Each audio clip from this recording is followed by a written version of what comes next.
سعادة السفير علي محمد العياشي القنصل العام للجمهورية اليمنية بجدة، الإخوة القناصل، الحضور جميعا، السلام عليكم ورحمة الله تعالى وبركاته.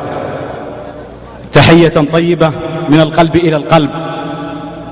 اسمحوا لي أن أتقدم بالشكر إلى فخامة الرئيس عبد رب منصور هادي رئيس الجمهورية اليمنية القائد الأعلى للقوات المسلحة، وأنتهزها فرصة إلى خادم الحرمين الشريفين الملك عبد الله بن عبد العزيز آل سعود، وعلى عجالة نعرف بتاريخ وعراقة وحضارة اليمن. فقد قسم المؤرخون اليمن والعرب بل إلى 3 أقسام. القسم الأول لم يتسنى للعلماء ولا المؤرخون الوصول إلى أجدادهم، وهم عاد وثمود وجديس وعملاق ويقطن. والقسم الآخر هم العرب العاربة والعرب المستعربة. العرب العاربة التي قطنت أرض اليمن، والعرب المستعربة التي قطنت أرض الحجاز. وهذه القبيلة قطنت بقيادة جرهم اليمنية، أعرق قبيلة يمنية في التاريخ قطنت ببكة، كما قال الله جل وعلا: إن أول بيت وضع للناس للذي ببكة مباركا. فهذه القبيلة كانت تمتلك النخوة والعراقة، وإلا امرأة ضعيفة وطفلها يستطيعون بها الأفاعيل، لكن النخوة أبت عند أهل اليمن إلا أن يقطنون أطراف مكة ويستقون زمزم ويدفعون لها الأجرة. إنها هاجر أم إسماعيل. ومن هو إسماعيل؟ إسماعيل ابن إبراهيم. لم يكن كما يقول بعض الرجعيون، يقول أن إبراهيم لم يكن بعربيا. إبراهيم من خيرة أهل اليمن، وهو من نسل فالغ ابن نوح. هاجر إلى العراق وقطن بلاد المنابرة، لكنها تلاشت اللغة العربية عند فالغ، مما أدى إلى هذه الأسماء الأعجمية. فلذلك سمي إبراهيم ابن آزر ابن تارخ ابن فالغ ابن عابر ابن ناحور ابن تسارخ ابن حران ابن أرفخشد. لكنه أنجب إسماعيل، وإسماعيل قطن في قبيلة جرهم اليمنية فأتقن اللغة العربية، وأصبح أول من تكلم باللغة العربية الفصحى بعد نبي الله شعيب خطيب الأنبياء. وأهل اليمن من نسلهم هم من نسل يعرب ابن يشجب ابن قحطان ابن هود، تفرعت فيهم أشهر القبائل اليمنية.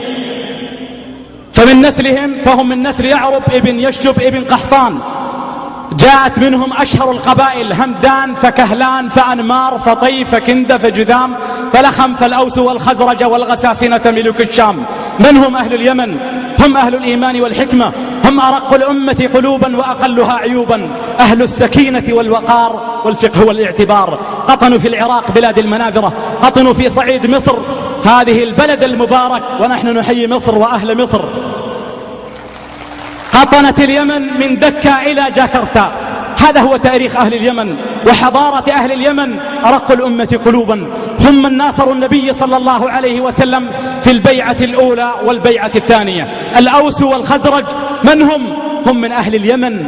الأوس والخزرج أنصار النبي صلى الله عليه وسلم، هم أهل اليمن. كما نصروك يا رسول الله حيا فسننصرك ميتا إن شاء الله. إنه النبي عليه الصلاة والسلام رمزا للبشرية عليه الصلاة والسلام، يتعرضون له أعداء الله والإنسانية، ولكن بعز عزيز وذل ذليل سينصرونك أهل اليمن. هم أهل النصرة والجهاد. يقول النبي صلى الله عليه وسلم: إن الله استولى بوجهي إلى الشام واستأمن ظهري إلى اليمن.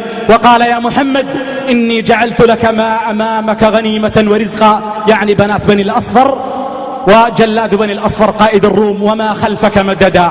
يعني نحن أهل النصرة والجهاد وأهل الفقه والاعتبار، أهل الصباحة والملاحة، أرق الأمة قلوبا وأقلها عيوبا. ثم يقول عليه الصلاة والسلام: إني لأجد نفس ربي من قبل أهل اليمن، وتفريج كربات الأمة من قبل أهل اليمن. تفريج كربات الأمة من قبل أهل اليمن. ثم أهل اليمن وما أدراك ما أهل اليمن من هم؟ آمنوا برسالة معاذ بن جبل وأبا موسى الأشعري رضي الله عن الجميع. قبيلة بني الأسود الكندي آمنت برسالة معاذ بن جبل وأبا موسى الأشعري رضي الله عنهما.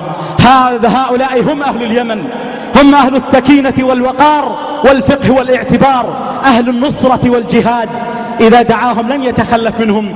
فقد قال سعد بن معاذ الذي اهتز له عرش الرحمن جل وعلا، قال كلمة يقول عمر رضي الله عنه: وعلي ما أحب أن يكون لي بها حمر النعم. قال النبي صلى الله عليه وسلم يوم بدر: أشيروا علي معشر الأنصار، وهو يريد أن يتكلم الأوس والخزرج من الأنصار من أهل اليمن. قال: أشيروا علي، هل يناصرونه في المدينة فحسب وإلا خارج المدينة؟ فقال سعد بن معاذ: علك تعنينا يا رسول الله معشر الأنصار؟ قال: بلى. يريد أن يسمع من معشر الأنصار. فقام سعد بن معاذ رضي الله عنه وأرضاه وتكلم، قال: يا رسول الله، امض بنا كما أمر ربك، والله لن نقول لك كما قالت بني إسرائيل لموسى: اذهب أنت وربك فقاتلا إنها هنا قاعدون، بل نقول لك: اذهب أنت وربك فقاتلا إنا معكم مقاتلون. والله يا رسول الله لو خذت بنا برك الرمال لخضناه معك، ولو خذت بنا البحر